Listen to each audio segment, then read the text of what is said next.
Hello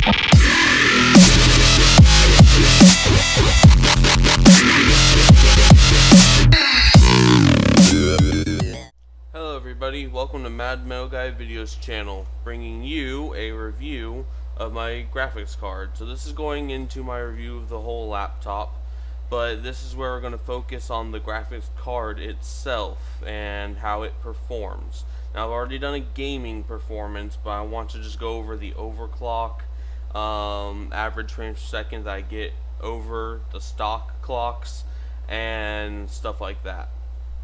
So anyway guys, first let's go over the specs of the laptop. I have an Intel Core i7 4800MQ, clocked at 2.7 to 3.7 gigahertz.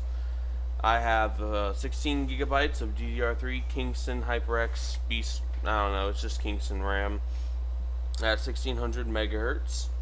I have a GTX 770M 3 gigabyte.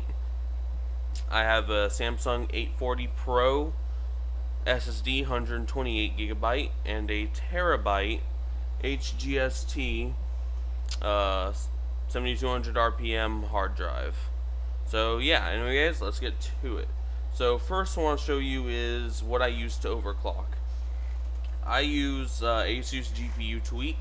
I feel that it's one of the better GPU overclocking tools because it's just easy to use and intuitive.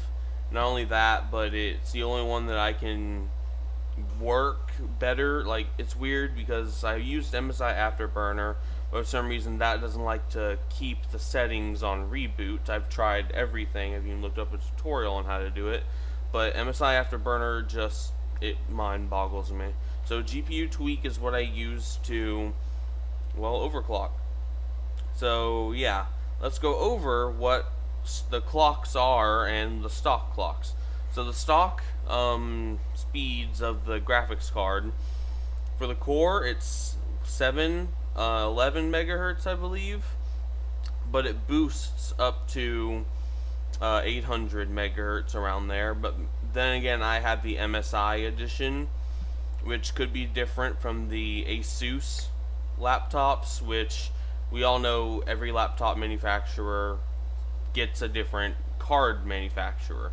So ASUS makes theirs. My iBuyPower is originally a MSI board and case, so they use MSI graphics card. Fair enough. And yeah, so stock clock is 711 to 800 megahertz.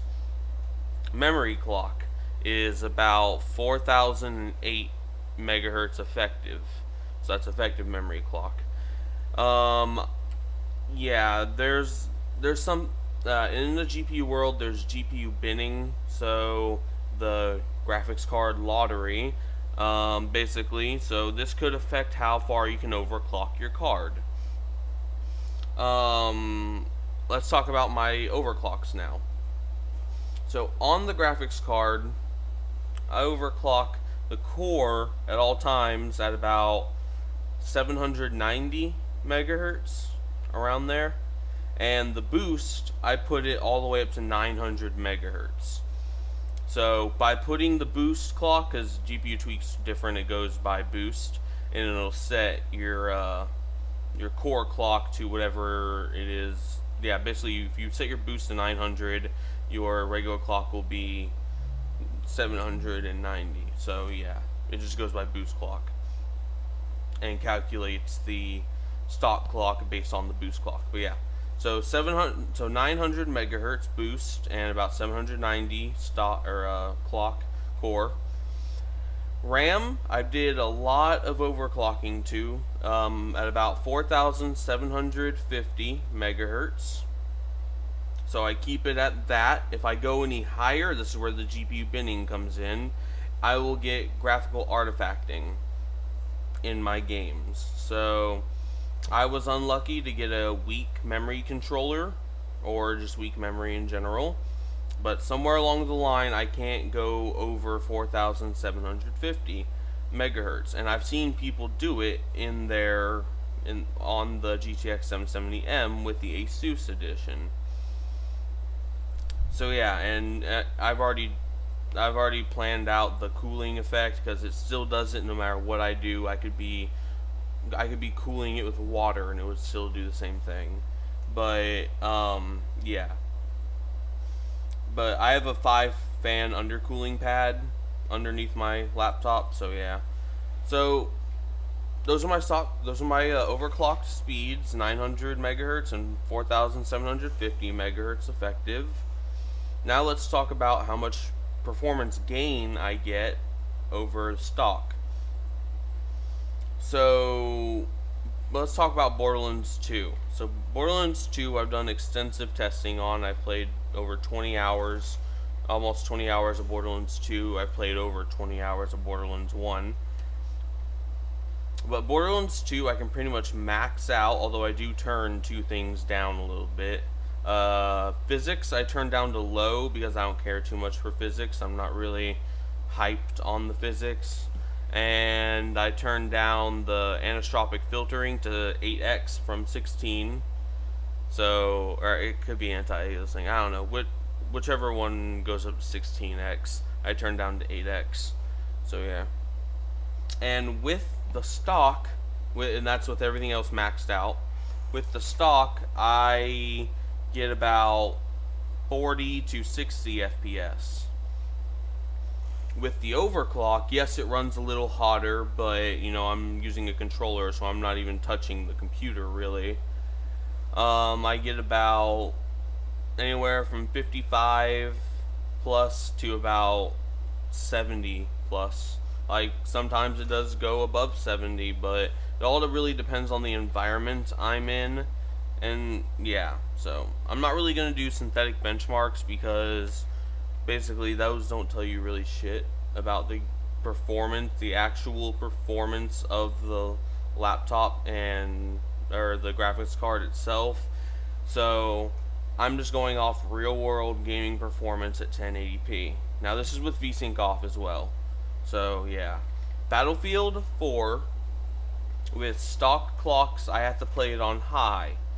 With the overclock I can play it on ultra, but turning the anisotropic filtering down to 2x. So I have to turn that down to 2x and it's perfectly playable. It gets anywhere from 45 up to about 60-ish FPS. Now that's with an overclock on the graphics. And with turning down one of the settings. So the overclock does indeed help. I wish I could have gone more overclocked on my RAM, on the VRAM, but you know, I can't really help the fact that I can't do that. And the memory controller that's in my card is a Samsung memory controller, which confuses me because they make really good RAM controllers and just RAM pieces in general. So yeah, but yeah, basically if I were to go to 5000 megahertz, I would have like weird graphical bugs and the screen will glitch out sometimes. It's just not worth the extra boost because like the game is virtually unplayable.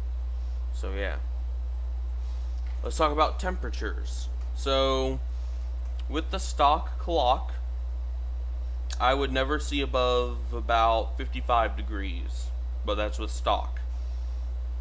With this pretty much a massive overclock, I see about 60 to 65 degrees. So a 10 degrees percent increase, but it's still not reaching its limit of how far you're supposed to, how like the limit of temperatures, which is like 80. So I'm still within the limit of where I can be. So yeah, now let's talk about my laptop's limits.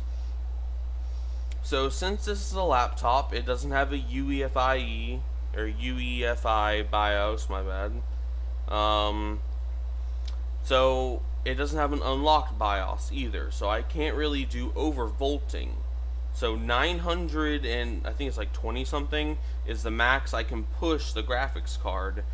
Anyway, I run at 900 just to be a little safer. But 920 is the max I can run with that voltage setting.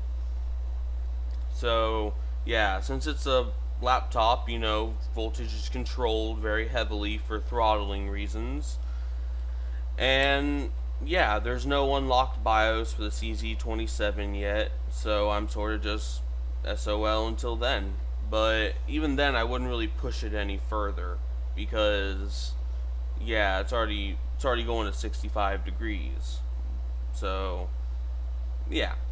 But anyway, in the two major games, Titanfall, I could play it maxed out on stock clocks anyway. But yeah. But anyway, guys, it's been Mad Metal Guy Videos. I just wanted to talk to you about overclocking the GTX 770M. Anyway, guys, have a good one. Electro.